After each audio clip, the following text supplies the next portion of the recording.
De Servicio Sofía. Tratado sobre magia blanca. Por el maestro tibetano Dhval Khul. Alice A. Bailey. La gran invocación. Desde el punto de luz en la mente de Dios. Que afluya luz a las mentes de los hombres. Que la luz descienda a la tierra. Desde el punto de amor en el corazón de Dios. Que afluya amor a los corazones de los hombres. Que Cristo retorne a la tierra. Desde el centro donde la voluntad de Dios es conocida. Que el propósito guíe a las pequeñas voluntades de los hombres. El propósito que los maestros conocen y sirven. Desde el centro que llamamos la raza de los hombres. Que se realice el plan de amor y de luz. Y selle la puerta donde se halla el mal. Que la luz, el amor y el poder restablezcan el plan en la tierra. Esta invocación no es propiedad de ningún individuo o grupo en especial. Pertenece a toda la humanidad. Empleándola o estimulando a otros para que la reciten, no se favorece a ningún grupo ni organización determinada. La belleza y la fuerza de esta invocación reside en su sencillez y en que expresa ciertas verdades esenciales que todos los hombres aceptan innata y normalmente, la verdad de la existencia de una inteligencia básica a la que vagamente damos el nombre de Dios, la verdad de que detrás de las apariencias externas el amor es el poder motivador del universo, la verdad de que vino a la tierra una gran individualidad llamada el Cristo por los cristianos, que encarnó ese amor para que pudiéramos comprenderlo, la verdad de que el amor y la inteligencia son consecuencia de la voluntad de Dios, y finalmente de que el plan divino solo puede desarrollarse a través de la humanidad misma. Alice A. Bailey. Todas las actividades de la unidad de servicio Sofía son sin fines de lucro. Su objetivo es difundir la lectura a través de videograbaciones. El fuego arde con furor. El dolor y las aguas desaparecen. El frío, el calor y la luz del día, la irradiación del sol naciente y el perfecto conocimiento de la verdad, aparecen. Este es el sendero para todos los que buscan la luz. Primeramente la forma y todos sus anhelos. Luego el dolor. Después las sedantes aguas y la aparición de un minúsculo fuego. El fuego aumenta, entonces el calor se activa dentro de la diminuta esfera y desempeña su ígnea tarea. Además se percibe humedad y densa niebla, y la triste desorientación se sumía al dolor, pues quienes utilizan el fuego de la mente durante la primera etapa se hallan extraviados dentro de una luz ilusoria. Se intensifica el calor, luego se pierde el poder de sufrir. Pasada esta etapa, el sol y la clara y brillante luz de la verdad brillan sin obstrucciones. Este es el sendero de retorno al centro oculto. Utiliza el dolor. Llama al fuego, oh peregrino, en tierra extraña y desconocida. Las aguas lavan el barro y el lodo de lo que crece en la naturaleza. Los fuegos consumen las formas obstructoras que tratan de retener al peregrino, trayendo así la liberación. Las vivientes aguas, cual río, llevan al peregrino al corazón del Padre. Los fuegos destruyen el velo que oculta el rostro del Padre. Quizás una de las primeras cosas que todo estudiante debe aprender, al tratar de captar la naturaleza y empleo de la mente, es que la opinión pública debe ceder su lugar a la conciencia individual respecto a lo correcto. Entonces debe emplear y concentrar esa conciencia individual, de modo de ver en su justa proporción el germen viviente, al expandirse en la divina flor del Hijo de la mente, el Manasaputra, y el hilo que conduce de regreso al reino de la mente universal. Cuando este hilo y conciencia se siguen, conducirán al individuo a la cámara del concilio, donde quedarán revelados el plan y el propósito de la gran vida, y todo el egoísmo humano y la búsqueda del yo, desaparecen en la clara luz de la voluntad de Dios.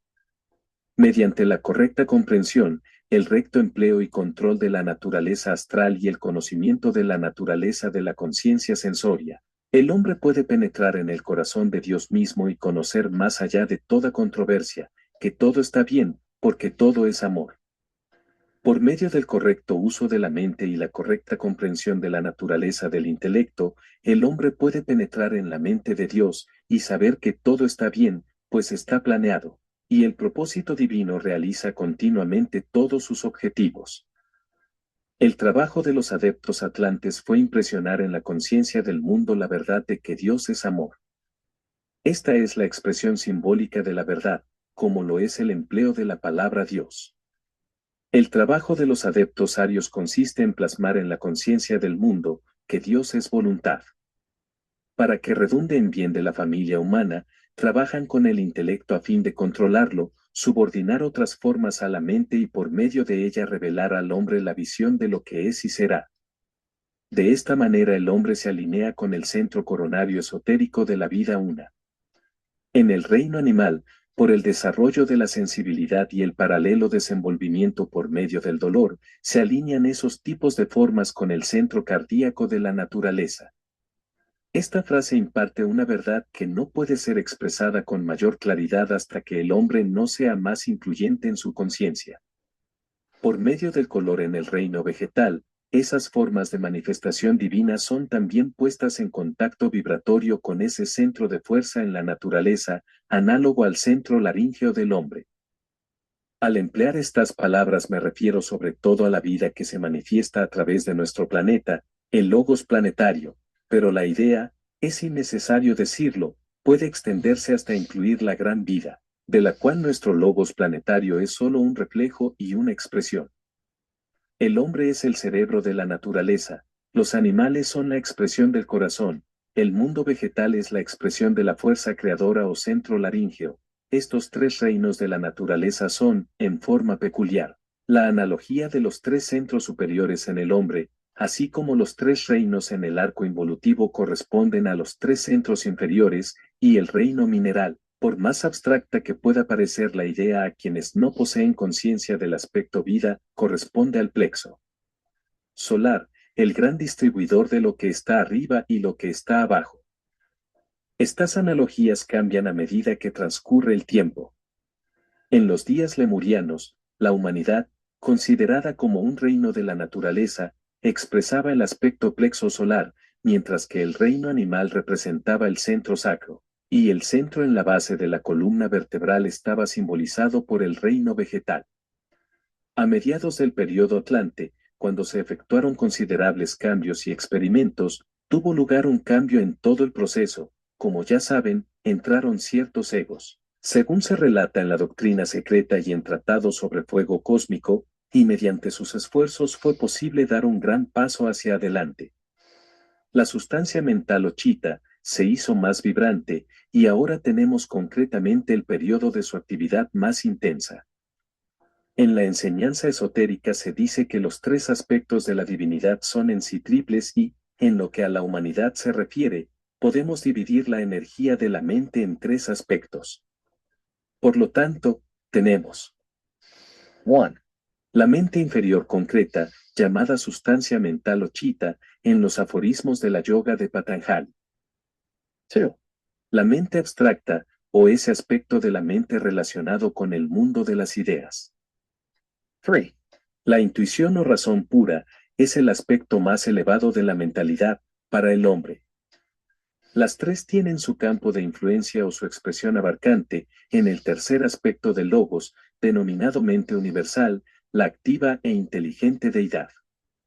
Las líneas de fuerza de estos tres aspectos inferiores conducen de vuelta, si se puede usar expresión tan inadecuada, al tercer plano, así como las líneas astrales de fuerza conducen al segundo plano o monádico, aunque en lo que se refiere a la conciencia del hombre solo retornan al plano búdico o intuitivo.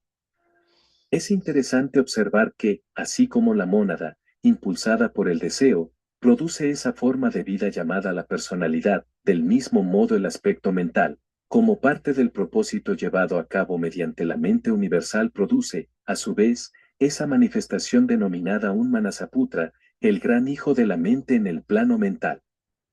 De allí que el principio mente de la humanidad lleve a la manifestación al cuerpo egoico, el vehículo causal, el Karana Sarira, el loto de 12 pétalos. Por supuesto, hablamos aquí exclusivamente en términos del aspecto forma. La razón de esto reside en los planos cósmicos, donde el logos planetario tiene su vida. Del plano astral cósmico proviene el impulso que origina la existencia de la forma y la expresión concreta, porque toda apropiación de forma es resultado del deseo. Del plano mental cósmico procede la voluntad de ser en tiempo y espacio, lo cual produce los 7 grupos de vidas egoicas y la tercera emanación.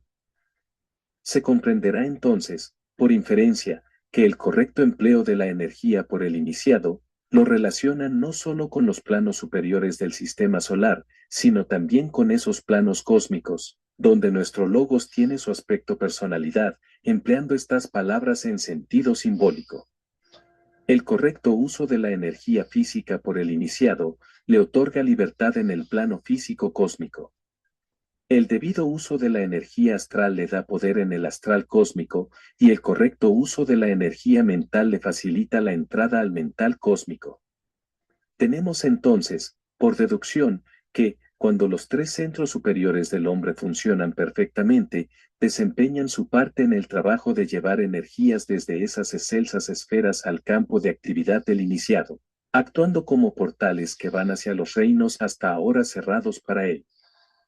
Cada centro o chakra se compone de 3 ruedas o remolinos concéntricos que se entremezclan en el hombre espiritual que se halla en el sendero de probación, se mueven lentamente en una sola dirección, pero gradualmente aumentan su actividad a medida que se aproxima al portal del sendero de iniciación.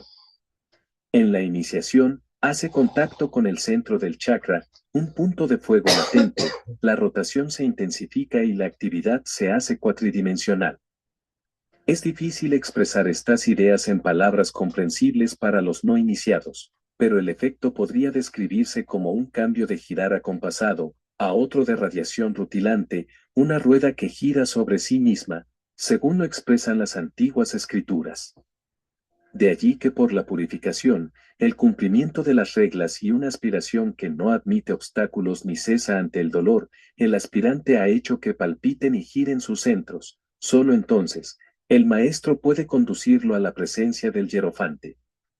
Luego el iniciador, con pleno conocimiento del rayo y subrayo del discípulo, tanto egoico como personal, y reconociendo cualquier karma que aún deba agotar, tocará el centro o centros, preparado para la vivificación. Entonces el fuego oculto ascenderá precipitadamente y se centralizará. Recuerden que en la vivificación de un centro se produce siempre la correspondiente vitalización del centro análogo de la cabeza, hasta que oportunamente los 7 centros del cuerpo y los 7 de la cabeza giran al unísono. No olviden que, así como los 4 rayos menores pasan dentro de los 3 mayores, así también los 4 centros menores mantienen la analogía y pasan al pralaya, hallando su punto focal en el centro laríngeo. Tenemos así los 3 centros, coronario, cardíaco y laríngeo, conteniendo el fuego interno, y los 3 centros mayores de la cabeza vibrando también al unísono. Comprendo que todo esto es técnico y complicado. Sin embargo, tiene su lugar y valor, y mucho de lo que aquí se da, será útil cuando todos hayan pasado al más allá y un nuevo grupo de aspirantes sigan sus pasos. El entrenamiento del cuerpo mental es importante. Muchos eluden tales tecnicismos, ocultándose detrás del énfasis puesto sobre el aspecto vida de la verdad, debido a la inherente pereza mental. Esto que reciben ahora es solo el ABC del esoterismo. No pierdan tiempo en hacer deducciones demasiado detalladas. Lo único que puede hacerse es dar un delineamiento amplio y general, tener paciente cautela, voluntad de reconocer las limitaciones del cerebro físico y aceptar una hipótesis. Creerán posibles estas hipótesis, a no ser que su intuición se revele, o sean refutadas por las anteriores enseñanzas impartidas por otro de los mensajeros de la logia. No quiero ser dogmático. En estas instrucciones solo doy cierta información, la exactitud la dejo para ser demostrada en el futuro.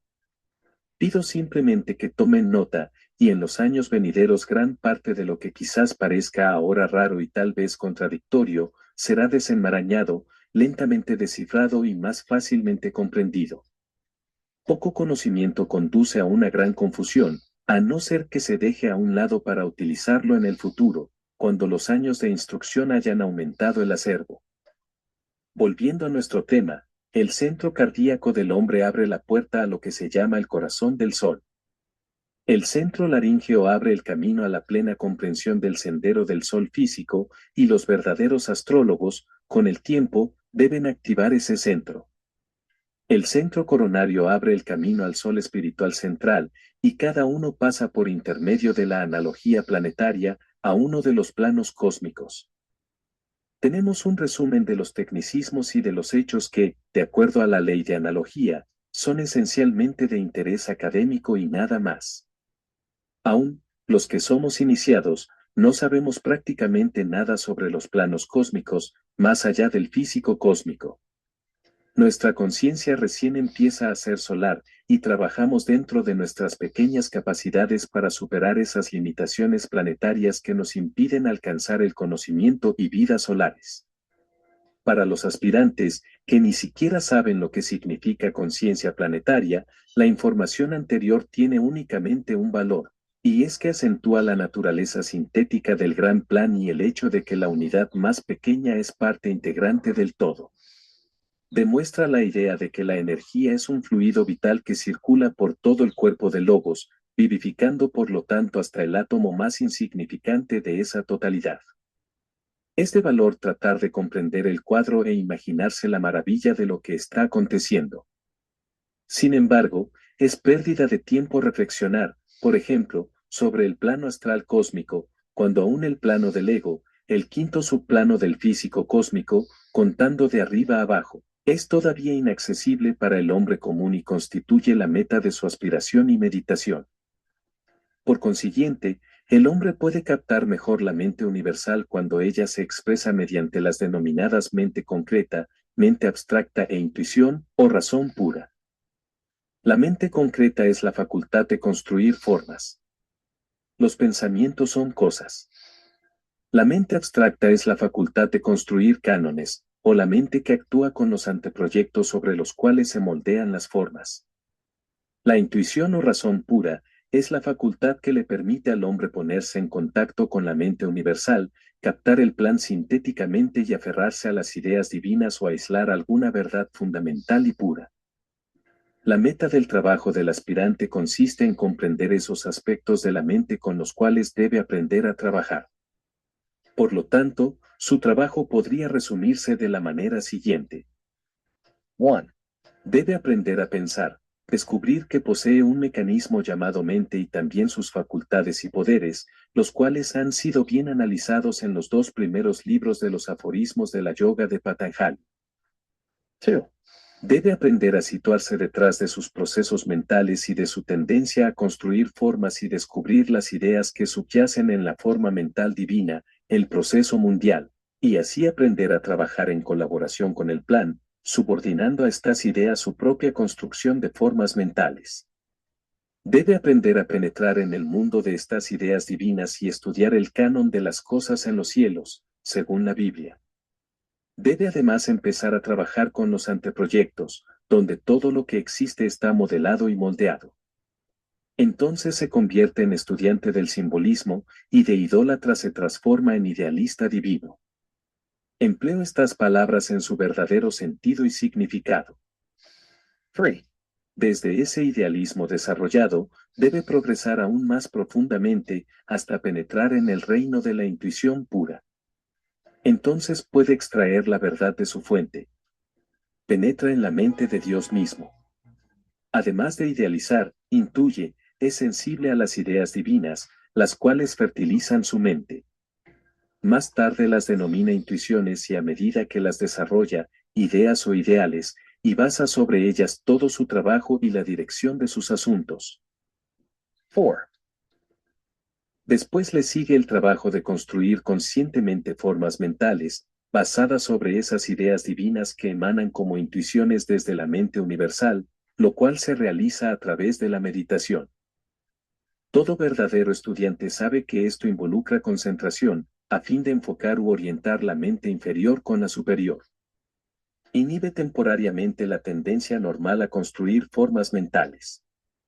Valiéndose de la meditación, que es el poder de la mente de mantenerse en la luz, y en esa luz percibir el plan, aprende a atraer las ideas necesarias. Por medio de la contemplación encuentra que puede penetrar en ese silencio que le permitirá extraer de la mente divina, arrebatar de la conciencia divina el pensamiento de Dios y conocer. Este es el trabajo que tiene ante sí todo aspirante, de allí la necesidad de conocer la naturaleza de su problema mental y las herramientas que está obligado a utilizar, y de saber aplicar mediante el correcto empleo del mecanismo mental, lo que aprende y adquiere. ¿Cómo realizar esto? ¿Cómo atraerlo y construirlo después? Por muy pequeño o insignificante que sea un pensador individual, sin embargo, en colaboración con sus hermanos, maneja una poderosa fuerza. Solo mediante el firme, potente y recto pensar de las personas y la comprensión del correcto empleo de la energía mental, podrá avanzar progresivamente la evolución en las líneas deseadas. El recto pensar depende de muchas cosas, y sería útil exponer algunas de ellas con toda sencillez. 1. La aptitud para percibir la visión. Esto involucra, en pequeña medida, la capacidad de reconocer el arquetipo en que la logia procura modelar la raza. Implica colaborar en el trabajo del Manú y en el desarrollo del pensamiento abstracto tanto como del sintético, es decir, un destello de la intuición.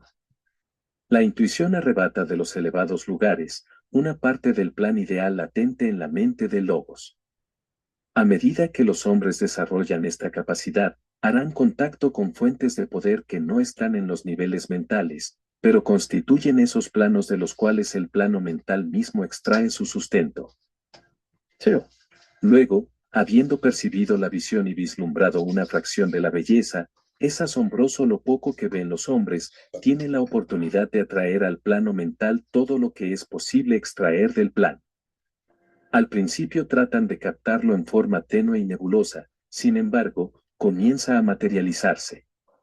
Raras veces podrán, al comienzo, hacer contacto con él, porque la visión llega a través del cuerpo causal y pocos pueden sostener esa elevada conciencia durante largo tiempo. Pero el esfuerzo por captarlo traerá resultados y, gradualmente, se filtrará la idea en los niveles concretos del plano mental.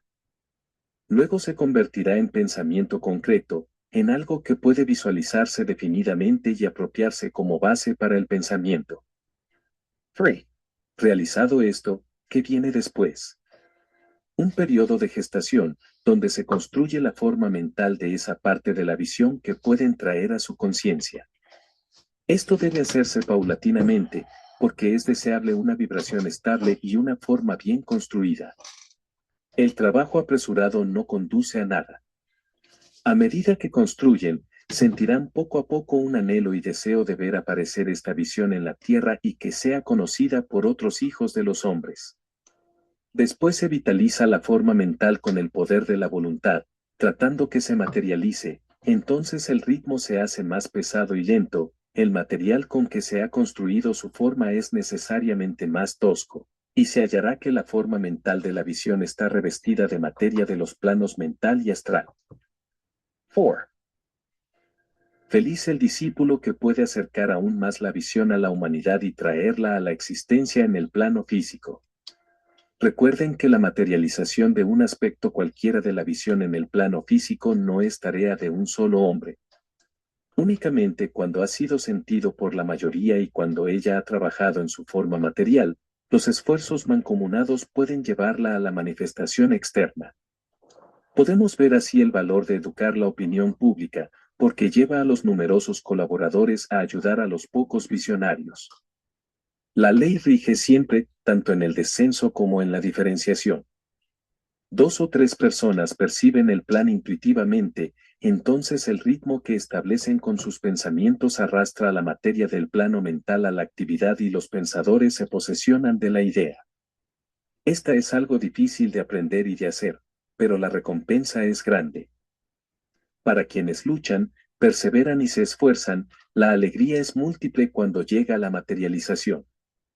El contraste causa alegría, pues conociendo el pasado de tinieblas, gozarán en la luz de la fructificación y poseerán la alegría del compañerismo experimentado y probado. Los años habrán demostrado quiénes son los asociados elegidos, y en la comunidad del sufrimiento se fortalecerá el vínculo, La alegría de la paz después de la victoria será suya. Para el cansado guerrero los frutos de la realización y el descanso son doblemente dulces, obtendrán la alegría de participar en el plan de los maestros, y será correcto todo aquello que los asocia a ellos más estrechamente, la alegría de haber ayudado a consolar a un mundo necesitado, de haber llevado luz a las almas ensombrecidas, de haber curado en alguna medida las llagas del sufrimiento del mundo, les pertenecerá, y tener conciencia de haber empleado bien los días y recibir la gratitud de las almas salvadas, trae la mayor de todas las alegrías, la que experimenta un maestro cuando sabe que ha contribuido a elevar a un hermano un poco más en la escala de evolución. Esta alegría les aguarda a ustedes, y no está muy lejana. De manera que, no trabajen para la alegría, sino hacia ella, no por la recompensa, sino por la necesidad interna de ayudar, no por la gratitud, sino por el impulso que sobreviene al percibir la visión y comprender la parte que les corresponde desempeñar para traer esa visión a la tierra. Ayudarán mucho saber diferenciar entre la felicidad, la alegría y la bienaventuranza. Primero, la felicidad tiene su asiento en las emociones y es una reacción de la personalidad. Segundo, la alegría es una cualidad del alma, sentida mentalmente cuando se efectúa el alineamiento. Tercero, la beatitud es la naturaleza del espíritu, sobre lo cual es inútil hacer conjeturas hasta que el alma se da cuenta de su unicidad con el Padre. Esta comprensión viene después de una etapa anterior, en la que el yo personal se unifica con el alma. Por lo tanto, la especulación y el análisis, respecto a la naturaleza de la beatitud, no son de ningún beneficio para el hombre común, cuyas metáforas y terminología tienen por fuerza que ser personales y están relacionadas con el mundo de los sentidos.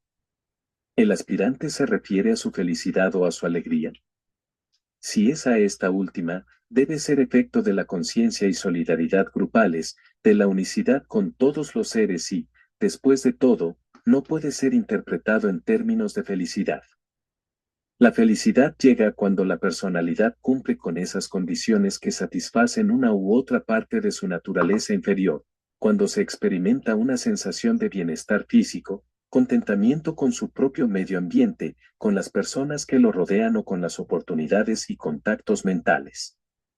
La felicidad constituye la meta del yo separado. Sin embargo, cuando tratamos de vivir como almas, no tenemos en cuenta la satisfacción del hombre inferior. Sentimos alegría en nuestras relaciones grupales y en esas condiciones que conducen a una mejor expresión de las almas de aquellos con quienes nos ponemos en contacto. El hecho de aportar alegría a otros, a fin de producir condiciones mediante las cuales puedan expresarse mejor, podrá tener un efecto físico cuando tratamos de mejorar sus condiciones materiales, o un efecto emocional cuando nuestra presencia les trae paz y los eleva, o un resultado intelectual cuando los estimulamos a pensar clara y comprensivamente. Pero en nosotros su efecto es de alegría por haber sido altruista y desinteresada nuestra acción y no depende de las circunstancias o estado social del aspirante. Se renuncia forzosamente a gran parte de la felicidad cuando la salud es mala, el medio ambiente difícil y el karma acumulado durante muchas vidas agobia, o cuando las dificultades de la familia, nación o raza pesan sobre la personalidad sensible. No debe confundirse la alegría con la felicidad de la juventud o la satisfacción autocentrada de la persona egoísta e insensible, que se oculta detrás de sus deseos. Parece una trivialidad y una paradoja ocultista decir que, en medio de una profunda aflicción y desgracia de la personalidad, se puede conocer y sentir la alegría del alma. Sin embargo, es así, y tal debe ser la meta del estudiante. Algunas personas son felices porque cierran los ojos a la verdad o están autohipnotizadas, ocultándose detrás de una coraza de ilusión.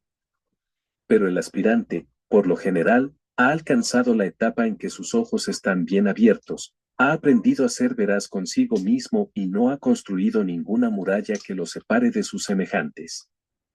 Está despierto y alerta, es sensible y frecuentemente sufre. Se pregunta por qué lo han abandonado, en lo que el mundo denomina felicidad y paz, y cuál será la consecuencia. Quienes vigilamos y guiamos desde el aspecto interno, observamos con amor a todos los que luchan en el fragor de la contienda. Somos como el Estado Mayor General que sigue el curso de la batalla desde un lugar alto y seguro. De nuestra seguridad depende el éxito final de ustedes, porque tenemos en nuestras manos la solución de muchos problemas y aplicamos esa solución cuando la batalla no es favorable. Quisiera que recuerden siempre algo de vital importancia, y es la afirmación de que en la destrucción de la forma reside oculto el secreto de toda evolución. No crean que esto es una trivialidad. Lo verán aplicado constantemente, y es preciso prepararse para demostrarlo. Los maestros utilizan la forma al máximo, tratan de trabajar por medio de ella, aprisionando la vida entre muros limitadores mientras sirven al propósito e instruyen a la raza por medio de esa forma. Entonces llega el momento en que la forma ya no sirve para el propósito a que estaba destinada, la estructura se atrofia y cristaliza y es fácilmente destruible. Su destrucción entonces es cuestión de gran preocupación y utilidad, la forma desaparece y otra nueva ocupa su lugar. Observen y comprueben si esto no es así. Siempre tenemos la construcción de la forma, su utilización durante el mayor tiempo posible, su destrucción cuando obstaculiza y restringe la expansión de la luz, y luego la rápida reconstrucción de una nueva forma. Este ha sido el método desde el comienzo del tiempo. En los albores de la raza las formas perduraban largo tiempo. La evolución avanzaba más lentamente, pero ahora con la tendencia al ascenso de todas las cosas, la forma tiene una breve duración. Vive vigorosamente durante un breve periodo, se mueve con rapidez y luego es reemplazada por otra forma. Esta rapidez aumentará y no disminuirá hasta que la conciencia, o expansión interna de la vida de la raza, vibre siempre a un ritmo más rápido y ligero. Análogamente es necesario llegar a comprender que uno de los objetivos principales del esfuerzo, en la actualidad, de parte de aquellos que ustedes denominan hermanos mayores de la raza, es estimular, purificar y coordinar el cuerpo etérico. Este cuerpo etérico no solo es el transmisor de prana, sino un medio para todas las energías que estamos considerando. Su importancia reside también en otros factores. Siendo de materia del plano físico, la conciencia etérica es el próximo paso que debe dar la raza. Esto se demostrará, al principio, como la capacidad de ver etéricamente y conocer la materia etérica. B. Es el campo inmediato de exploración para el científico moderno. Dentro de 10 años, muchos médicos clínicos lo reconocerán como un hecho de la naturaleza. Sí. La mayoría de las enfermedades que experimenta el cuerpo físico en la actualidad tiene sus raíces en el cuerpo etérico. Pocas enfermedades son esencialmente físicas, si es que las hay. La enfermedad tiene sus fuentes en las condiciones astrales y etéricas. D. El secreto de la clarividencia y la clariaudiencia sensatas y sin peligro depende de la purificación del vehículo etérico. E.